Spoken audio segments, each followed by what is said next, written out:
Hello all of you.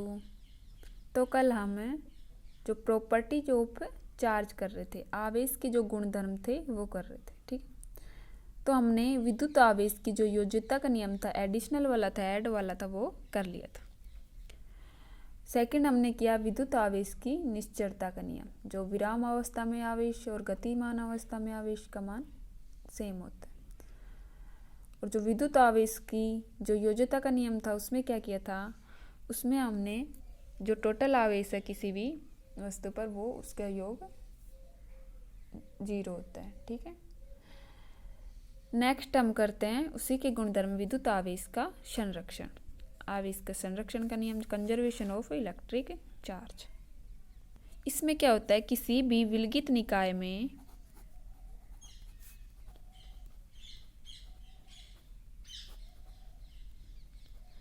कोई भी विलगित निकाय ले, आइसोलेटेड सिस्टम ले, उसमें आवेश होता है, जो आवेश होता है वो संरक्षित रहता है।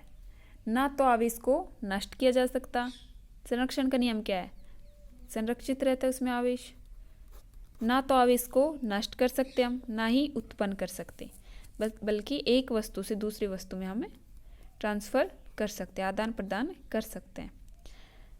ठीक है, यही तो है हमारा आवेश संरक्षण का नियम, कि आवेश को कभी नष्ट नहीं किया जा सकता। जैसे हम घर्षण के कारण आवेश उत्पन्न कर रहे थे, कांच की छड़ को रेशम के कपड़े से रगड़ रहे थे, तो पहले वो उदासीन था, पहले उसमें कोई चार्ज नहीं था, तो दोनों का आपस में रगड़ा, इलेक्ट्रॉन का आदान प्रदान हुआ। ठीक है, चार्ज का आदान प्रदान हुआ, तो उसमें आवेश उत्पन्न हुआ। ठीक है, इस प्रकार जो आवेश है उत्पन्न होता है और आवेश को नष्ट नहीं किया जा सकता, ना ही उत्पन्न किया जा सकता। बस इसमें जो चार्ज था वो इसमें ट्रांसफ़र हुआ, इसका चार्ज इसमें ट्रांसफ़र हुआ, तो इस प्रकार ये हमेशा आदान प्रदान चलता रहता है। ठीक है, नेक्स्ट हम देखें इसी के प्रॉपर्टीज में आवेश का क्वांटीकरण।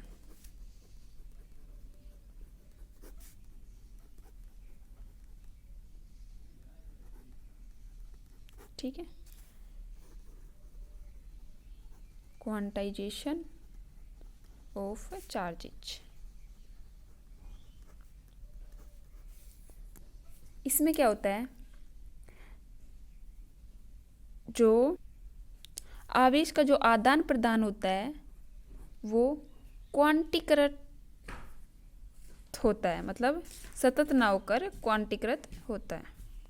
मतलब क्या है इसके क्वांटीकरण से, कि जब जैसे हमने ये लिया था कांच की छड़ और रेशम का कपड़ा, दोनों को आपस में रगड़ा, तो इसमें जो इलेक्ट्रॉन थे, इलेक्ट्रॉन का आदान प्रदान हुआ।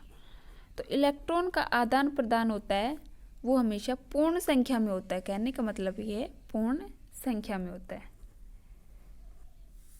जैसे आवेश का जो किसी वस्तु पर आवेश, इलेक्ट्रॉन का आवेश का पूर्ण गुणज होता है, ये क्या हम लिख सकते हैं, जो किसी वस्तु पर जो आवेश होता है वो इलेक्ट्रॉन के आवेश का पूर्ण गुणज होता है।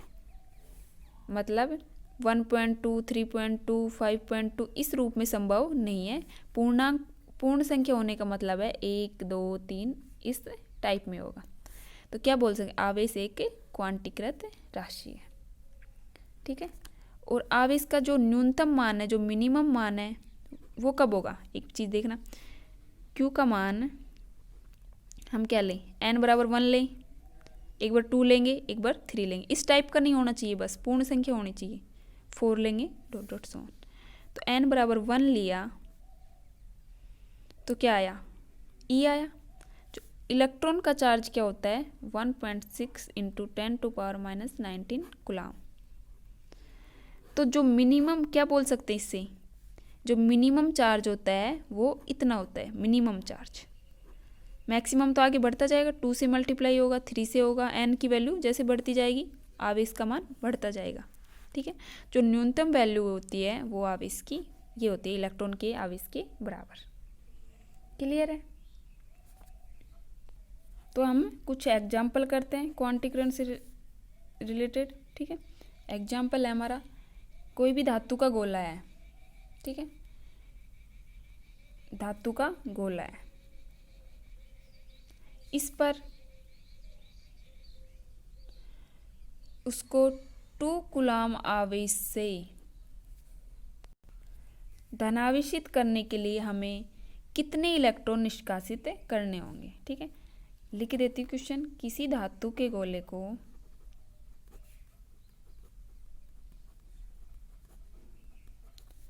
1 कूलाम आवेश से धनावेशित करने के लिए 2 कूलाम लिया ना अपन ने, 2 कूलाम आवेश से धनावेशित करने के लिए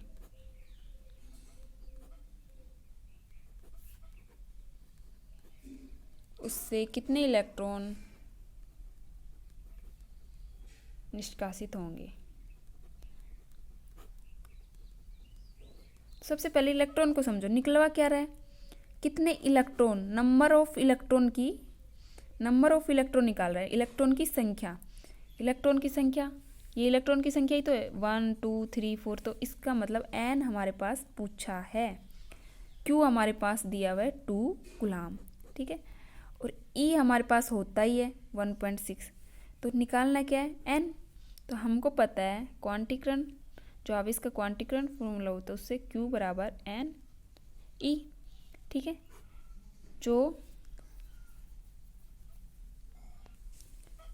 तो यहाँ से अगर n करें तो Q अपॉन E, Q हमारे पास है 2 कूलाम है, तो 2 अपॉन E की वैल्यू हमारे पास 1.6 इंटू 10⁻⁻19 कूलाम।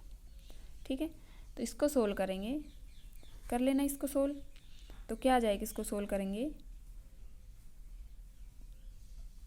करो एक बार, 10⁻, एक बार करते हैं इसको। तो ये हमारा आएगा 1.25 इंटू 10⁻19। ठीक है, इलेक्ट्रॉन इतने इलेक्ट्रॉन निष्कासित करने होंगे। ठीक है, तो 2 कूलाम आवेश से धनावेशित करने के लिए हमें इतने इलेक्ट्रॉन निष्कासित करने होंगे।